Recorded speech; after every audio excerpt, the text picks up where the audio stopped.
Jerusalem app. The sports-crazed nation of Israel was in uproar Wednesday over Argentina's abrupt cancellation of a World Cup warm-up match following pro-Palestinian protests, with some of the country's leaders accusing Lionel Messi and his teammates of caving to terrorism. Israel was eagerly awaiting the sold-out international friendly scheduled for Saturday night at Jerusalem's Teddy Kollek Stadium and the arrival of some of the world's best players. Argentina is one of the most popular national teams among Israelis, and fans had been scrambling to get a chance to see Messi in person.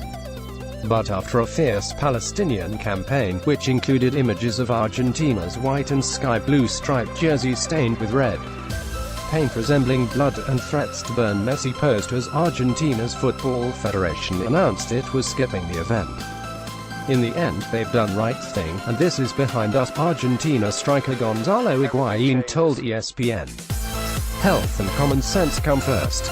We felt that it wasn't right to go. Prime Minister Benjamin Netanyahu called Argentine President Mauricio Macri and urged him to intervene, to no avail.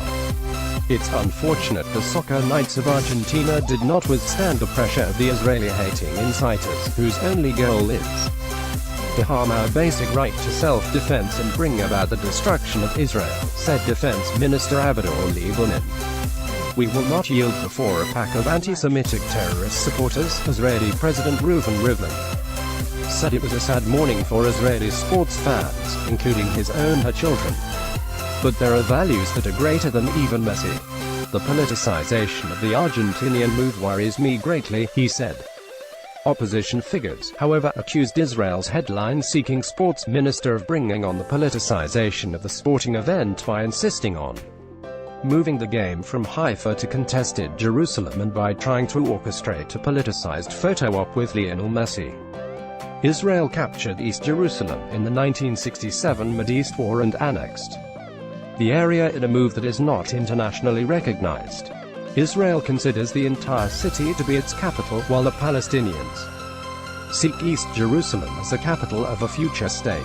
Opposition leader Yitzhak Herzog called the snub a spectacular own goal by Regev that delivered victory to boycotters of the Jewish state. Labour Party leader Avi Gabe called for a police investigation into Regev's corrupt conduct. We just absorbed a shot in the face.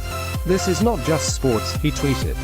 This, unfortunately, could start an international tsunami. Regev countered that terrorist groups had made threats against Argentina's players and their families, sending them images of dead children.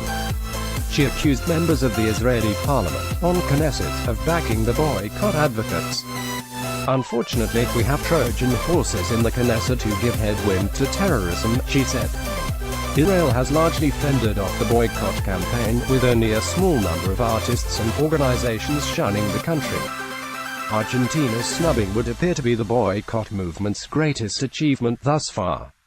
The grassroots movement advocates boycotts, divestment and sanctions against Israel in what supporters say is a way to promote Palestinian rights through non-violent means. Israel says the campaign goes beyond Israeli occupation of lands claimed by the Palestinians and masks a deeper aim of delegitimizing or even destroying the country.